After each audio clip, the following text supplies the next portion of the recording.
Welcome to Recovering Ready, your YouTube channel for all things Versus System, a two-player card game. I'm your host, Joseph Gordon. I have with me today Hampton. How's it going? And Matt. What's up? And today we're going to talk the current featured format for the first quarter of 2024, Enemy of My Zombie Enemy. We're going to talk about what we're seeing in our locals, what we think are some good options for you to possibly tech against this format if you're playing in the regional, and just our general thoughts on the format. So let's not waste any time and let's get right into it. Guys, who do you think the dominant mains are? Oh, that's a great question. It's Venom. Moving on. You're like, close the book. Venom, Invisible Woman, go. I would say that I would say that those are two really strong heroes.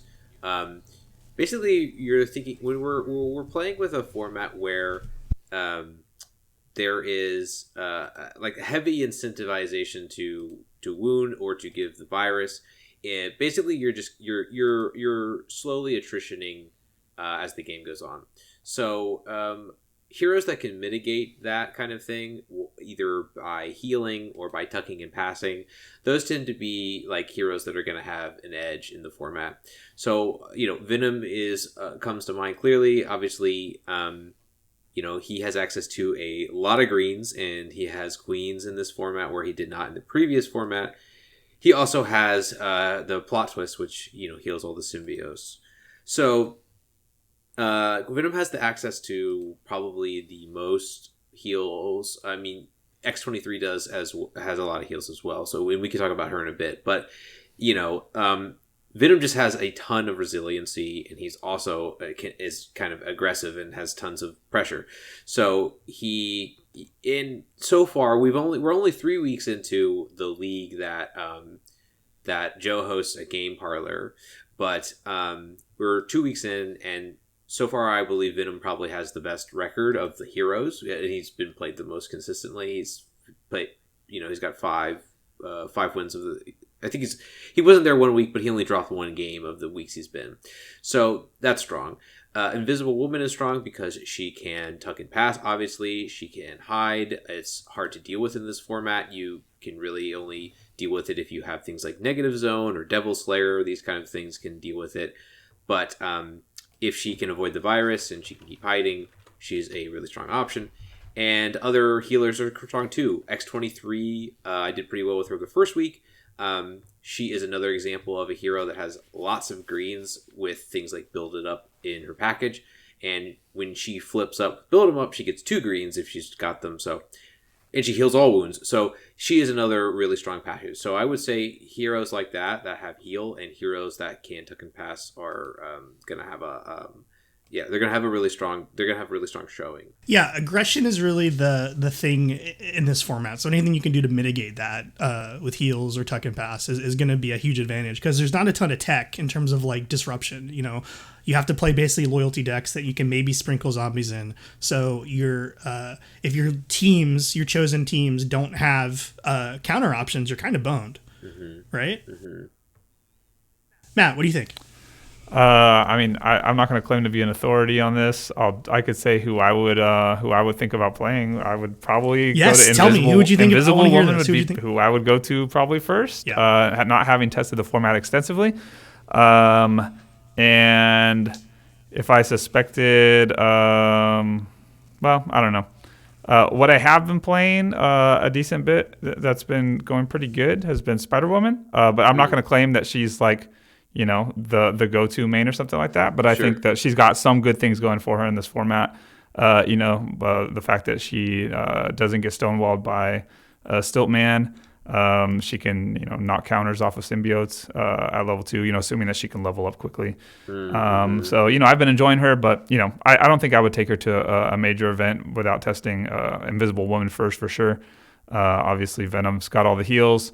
You can't argue with that too much. I love the Spider-Woman suggestion, just because if you can level her and mitigate the damage, I mean, she has queens, right? So that's already heal. But if you can mitigate her stuns and get to level 2 pretty quickly, she can't get the virus because she has pheromone control. She can never get it. So if you can not get it before that, you don't have to worry about it, which is great.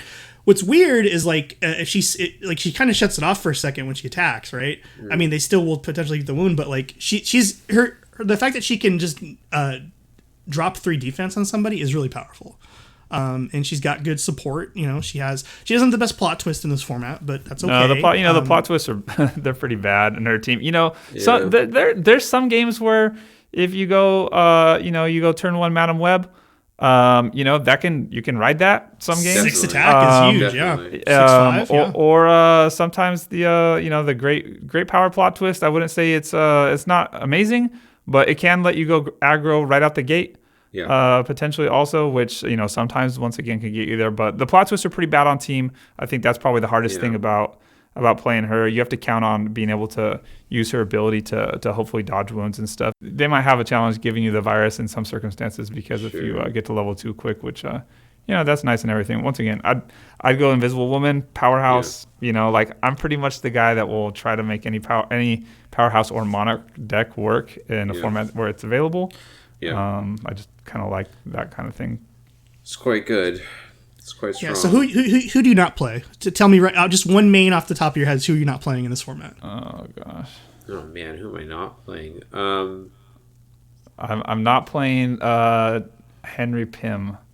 Not playing Henry Pym. Okay. I'm not playing Hawkeye. Yeah, you can't. You literally can't. He's not legal. Yeah. Which sucks. I wanted to play him. I think it's fun. I mean, you're not playing Daredevil unless you're stupid, which I will play him at some point. In this, you'll see a Daredevil. No, 03. No, Joe, you're passionate. That is a difference. Sabretooth. Sabretooth is interesting, I guess. Not playing him. Yeah. Well, Joe, who are you not playing? Who am I not playing? Yeah. Well, I'm not playing Venom. Well, yes. Well, besides, I mean, like. Do you mean literally who are you not playing, or do you mean who you shouldn't play? No. Who's like the bad option? Yeah. No. Yeah, who am I Joe, not who playing? should you not play? If you're picking like an obvious bad option, I mean, you could play Doctor Strange. Yeah, but he's not. You will never level. That's a bad option. That's true. Avengers Strange, you will never level. I feel like you don't play Avengers Captain America. That's just asking for trouble. You're not playing X-Men Cable. That's just asking for trouble. I mean, yeah, there's definitely like, it's funny. There's like a handful of mains that just can't level. There's some that are just kind of clearly bad. And then there's some that are just like really mid-rangey. Like in our locals, we've had 3 weeks so far. We've had 12 different mains represented across our player. Quite a lot, yeah. We like Venom, Cyclops, original Cyclops, Professor X, Captain Marvel, Deacon Frost, X-23, Avenger Spider-Man, Defender Strange, Avalanche, Invisible Woman, Sinister Six, Ultimate Spider-Man. So a lot of diversity so far. This might... our season at Game Parlor is like a weekly. We track points per win. At the end of the season, we rack up the most points, and then top 3 players win. So it might start to like tighten up as we get closer to the end of the season, and people might start wanting to be more competitive. But right now, the standings are all very even. Everyone's got roughly the same amount of points. It's anybody's game at this point. But there's no clear like. Other than Venom and Invisible Woman, there's really no clear dominant. Ultimate Spider-Man is very interesting. He is interesting. He's really interesting. He has a lot of heal. He has a lot of tricks in terms of he can leave the game and lose the virus. He can potentially not die if you can keep hitting friends and family. So he's I think, going to be a bit of a rogue for sure. Yeah, I don't know. I think he's really. I mean, I built him. It's funny because we were all playing him and everything, and I think everyone was playing him, and just because he seems like one of the funnest things you could be doing. Yeah, right? It's fun for sure. He's very fun, and obviously there's been other content that's been out about it. As well. I haven't tried that list. I think that might have come out after the games that people in our locals. We're playing with him, but I'm sure everyone was playing him from the start everywhere just because of what he can do with the zombies. Very unique. Anyways, probably like one of the funnest things that you can be doing. But in the games that I've played with him, it feels like you're pretty prone to whiff sometimes. Yeah. You're just really at the mercy of did you put 2 and 2 together at the right time between your friends and family characters and your zombie mains. The resourcerow.wordpress.com had a really good list for him. Absolutely. Want to shout out it to was cool. Row. Yeah, really good list. It's funny, like, dude, I swear he always, like, I'll be thinking of something, a main, and then all of a sudden I look, it's Thursday morning, and he pops whatever I'm thinking of. He's in my head every time. and always is really neat stuff. But it's just funny, like we saw that one of our locals, Joey, brought that list, and we were all talking about it, and it was like, and he played a really tough game against Venom, and they went to extra turns, and it was like kind of a nightmare to figure out the rulings on how that would win. Ultimately, Venom had enough heals where it didn't matter, but it's interesting. You have a lot of utility there in terms of just not dying. Yes. But can you keep the aggression up is really the question with those kinds of mains, and it's hard to say. I mean, I think that's why he sits in Rogue for us, is where like he has he can kind of whiff and you just eat it, and but it's a blaze of glory and it's really cool. So I think that it's a really good option. I think the character is really interesting and unique, and I'd like to see more of him. I'd like to see some more games with him. So, but he's another example of a hero that basically has heal and has evasion, and just. That's going to be strong. That's going to be something you want to prioritize. So yeah, let's say you're going to regional. What are you teching? What are you worried about? What are you bringing in your deck? What are your tech options? Yeah, well, we have what is it, March 16th, right? March 16th. There's a regional event in Oklahoma at Paper Games. Yeah, so go to Paper Games, get it. Somebody win. I'm sure somebody will. I guess that's a given. I don't know, man. It's tough. I think that you have to be prepared for things like tuck and pass and heal. So, I mean, you a couple things that I think work are strong are things like freeze. So you want to play maybe Magneto. Maybe you want to play an X-Men main like X-23 or whatever, but you get Iceman, you get Hope Summers, you want to do these things that basically either mess with Invisible Woman's ability to hide or mess with your opponent's ability to attack, and get just value from swinging. So, nothing is worse than like playing the virus game, getting the virus back onto yourself, and then them having freezes or them having ways that like lock you, and then you just lose your game because of that. So you have to be aware of that, and you have to be planning. You have to be thinking about the idea of like freeze game and thinking about that if you're going to be playing someone like Invisible Woman or you're going to be playing somebody with like yellow, definitely be thinking about JJ. I mean, she is going to be here. The Defenders package is a powerful package. It has a really, really strong plot twist in the senses for +5, crazy, insane value, insane rate card. And it has Devil Slayer, which is a really, really powerful card. And so JJ, so you're going to want to be thinking about that, JJ can just turn off a lot of stuff. You lost a game against Devil Slayer with X-23. I did. I lost. My loss in the second week of the event of our league was to a Devil Slayer, because the Deacon Frost main the Deacon Frost main was playing Devil Slayer, and that game was a really good game, and I beefed a heal where I had access to the heal, but I kamikazed her in, and then it was like he had one wound left.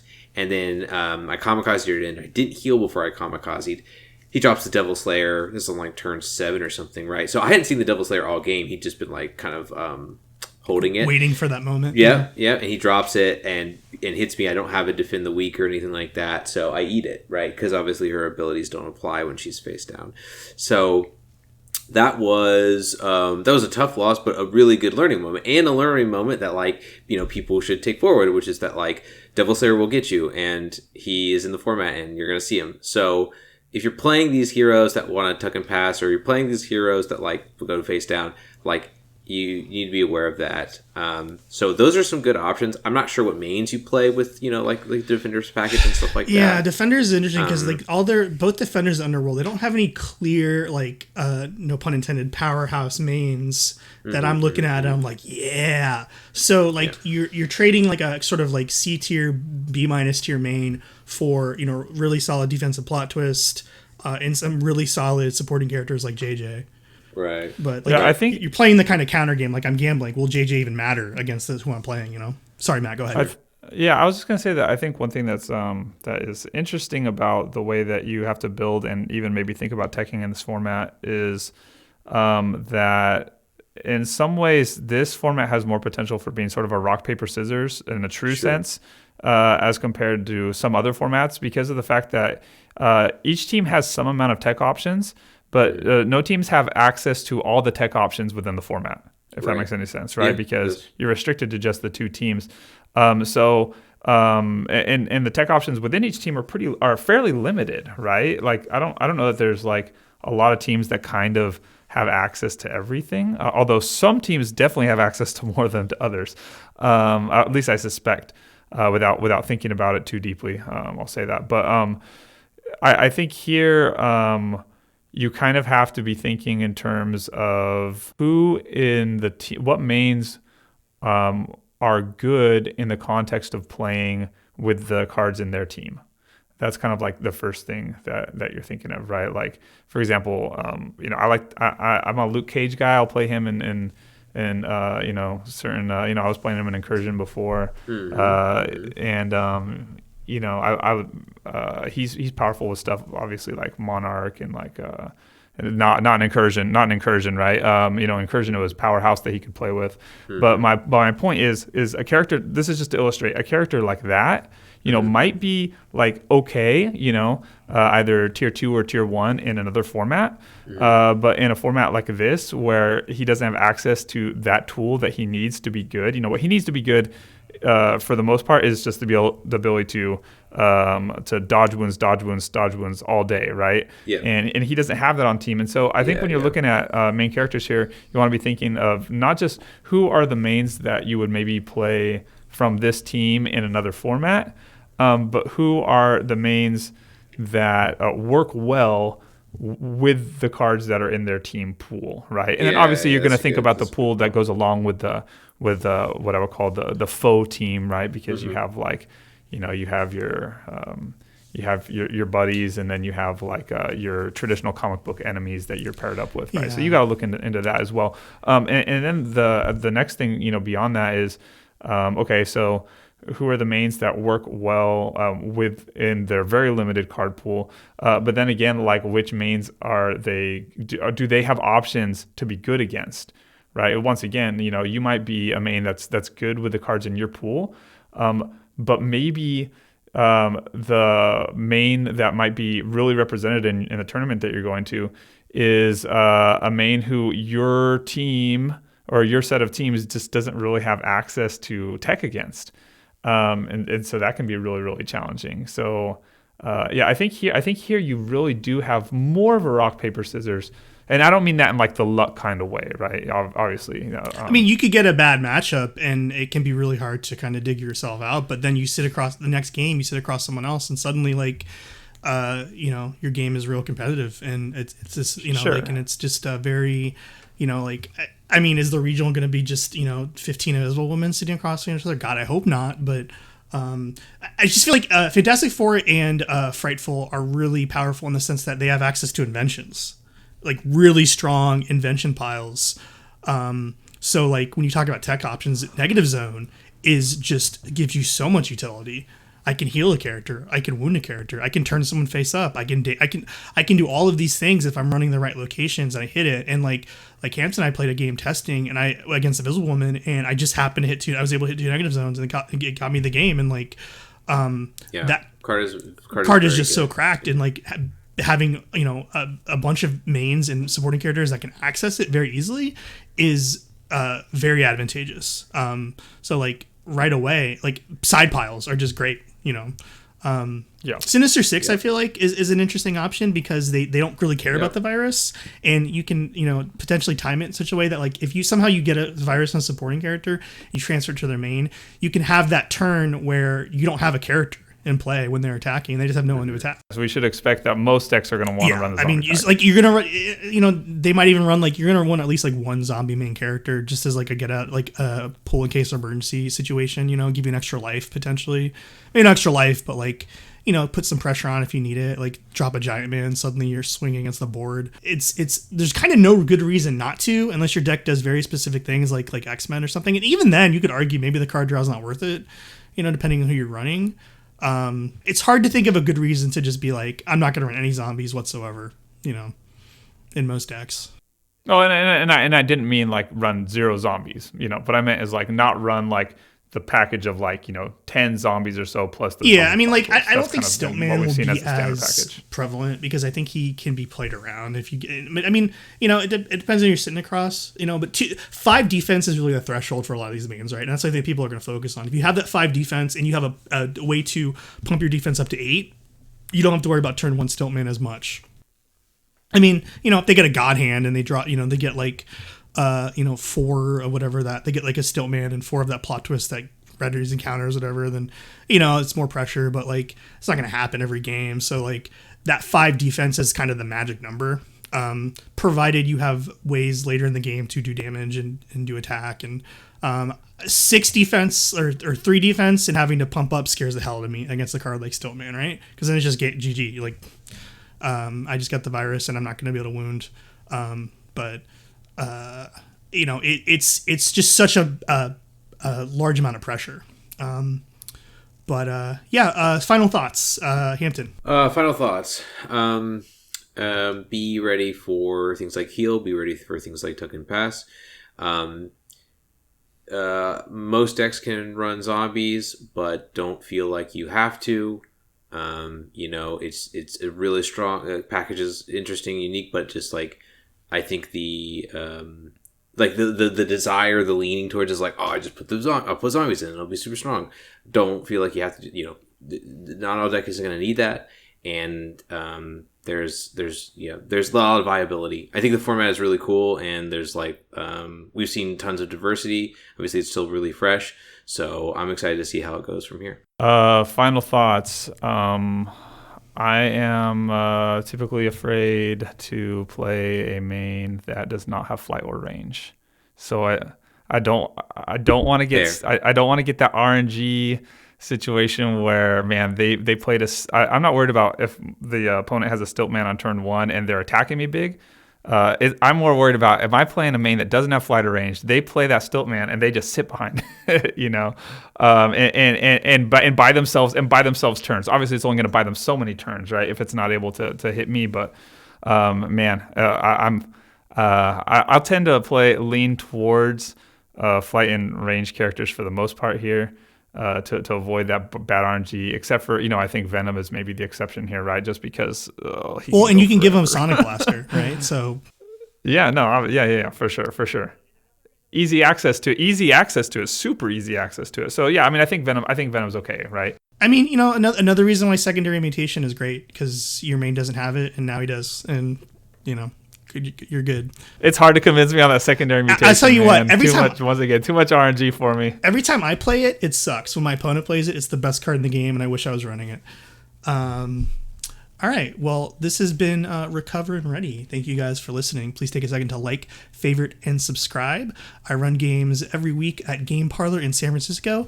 Matt runs games twice a month at Mad Alpaca in Fairfield in the Bay Area. So if you're ever here in California, please come on out. We would love to have you. Anything else, guys? No, thank you so much, everybody, for listening. Have a great, if you're going to the regional on the 16th, have a fantastic showing, do really well, and I'm excited to see what comes out of it. All right, thanks, guys. Have a good night. Take care. See you. Bye. Peace.